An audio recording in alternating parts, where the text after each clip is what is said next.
Hi everybody, this is Book-Ass Reviews, and today I'm back with my weekly Walking Dead review. So today I'm going to be redoing my review of the Walking Dead Color Tops Daryl figure. So before we take a look at Daryl, let's take a look at the accessories that he comes with. So first up, he comes with his Walking Dead base, of course, which does have a different design. It has kind of that thumbprint texture to it. And then there it says The Walking Dead, pretty much the same as the rest of the figures. And he comes with his crossbow, which the reason I left this in his hands is because the strap and his hand broke off since the last time I reviewed him, which it was about a year ago when I first reviewed this figure, but that's what I was afraid would happen, would be his hand would break off because the peg was very thin. I ended up giving him Abraham's missile launcher, like in the episode No Way Out. But that wasn't such a good idea now that I think about it, because his hand broke and the strap on his crossbow broke. So the crossbow looks really nice. It's got the paint splatter on it. And then it's got a few arrows in it. It's got 4 arrows in it. And the holder right here. And it's the same exact one as Dwight comes with. The arrow tips, or the back of the arrows, have just a little bit different paint color. It's green and orange, and these are white and orange. That's pretty much the same. He comes with this severed walker head, which looks really awesome. It's more of just an accessory to lay on his base, though, because he can't hold it by the eyes like he did in Season 5. But it has some really, really awesome detailing to it. It looks all decomposed, and it's glossy. The blood's really glossy. And then it has the spotting column attached to it, along with little pieces of muscle right there. So this looks really awesome. But he can't hold it like I wanted him to.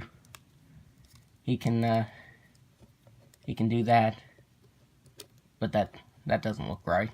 I figured he probably would have came with an alternate hand, but like I said, it's mainly just to kind of just set on his base like that, so I will set that back there.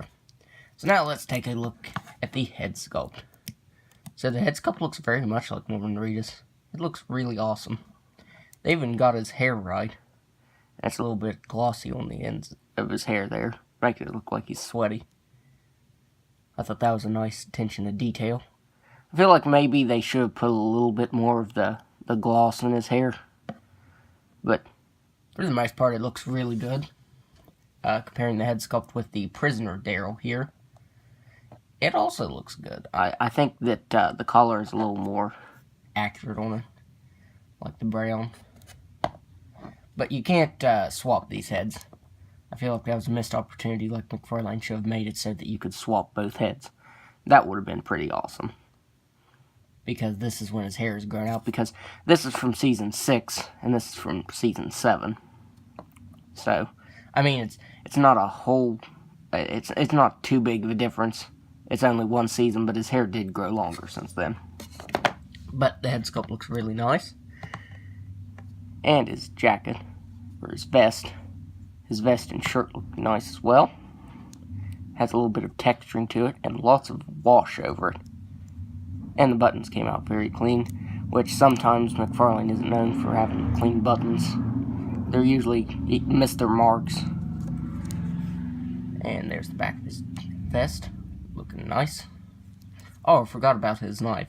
He also comes with a knife as an accessory. But again, he can't hold it. That's another reason I took the crossbow out of his hand. I tried to get it to fit in here, and it just won't happen. You can kind of just do that, but it won't stay. I mean, it kind of stays, but it kind of looks like a butter knife. Looks like he's going to stab you with a butter knife. I feel like that's something Mcfarlane should try to improve on. Well, I don't know if the Walking Dead line's been canceled or not, but if they make any more, their knives should be a little bit pointy. Especially with Daryl. His was really bad that it looked like a butter knife. But you can keep it like that. And his arms have a dry brushing of brown. It's either brown or black, but it's made to look like dirt because Daryl needs a bath. but it looks very accurate to the show, so that's pretty awesome. Then he has a little bit of blood on his hand, but I feel like maybe he should have it up his arms too, because it's just right here on his hand. I feel like he should just have a little bit more blood on him. Then there's his rag. And it looks like it's been used. It's just really awesome paint on it. Then there's his cheek, which has some nice texturing to it, as well as a little bit of black over top of it. So this figure is painted really awesome. Like, his jeans, like, it actually feels like jean material. But it's just the texturing to it. And it also looks like his pants have been well worn. So yeah, that's pretty awesome. And then since he has a hole in the knee right there, it's flesh tone. And then they did that dry brushing of black over top of it. And then there are his boots. And he even has treads sculpted in on the bottoms of them. So that's another really awesome attention to detail. And he has the hole in the foot right there so that you can port it into the, or you can port the base into his foot. And he can kind of stand sometimes. It's kind of like most of the earlier collar tops. It's kind of 50-50 chance that they'll stand. So right now he's standing, but once I get done with this review, he might not be standing, so, you know. So now let's go over his articulation. He has a ball-jointed head that can't look back at all because of his hair. And he can look down just a little bit, not much at all. You do get that up and down movement, but, you know, it's nothing major. And he can move his head side to side just fine. He has ball-jointed shoulders that can move out that far. And he looks like he's shrugging his shoulders if you do that. He has swivel at the bicep. It's not quite swivel at the elbow.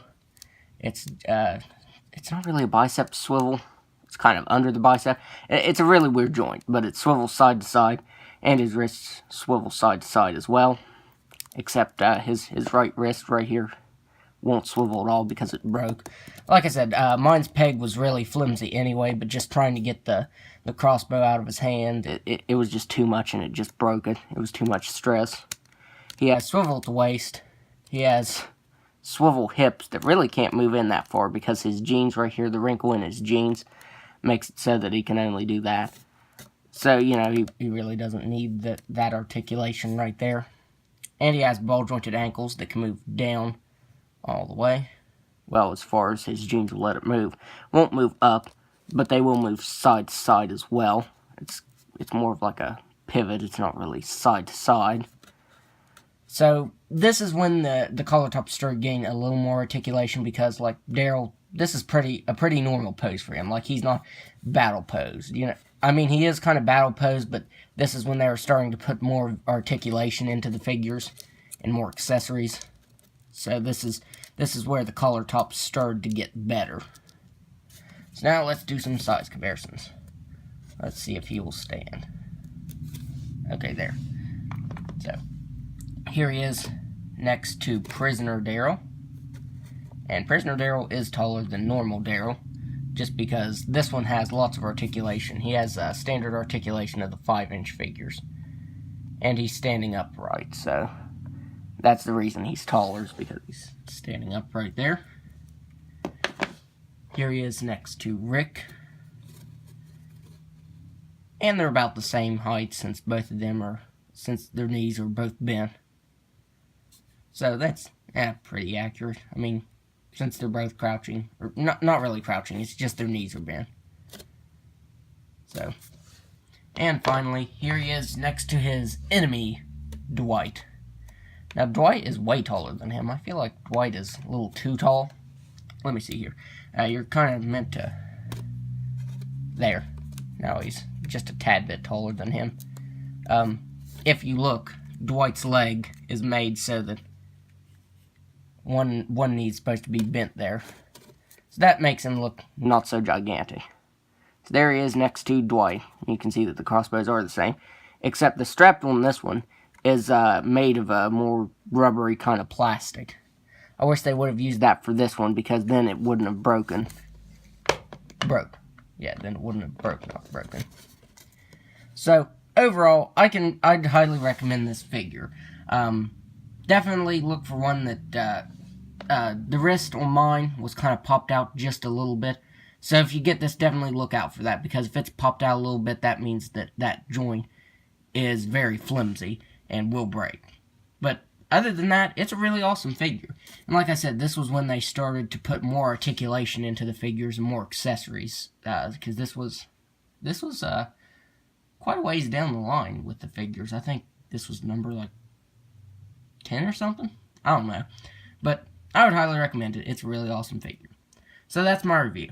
And if you like this review, be sure to like, comment, and subscribe to my channel. Thanks for watching.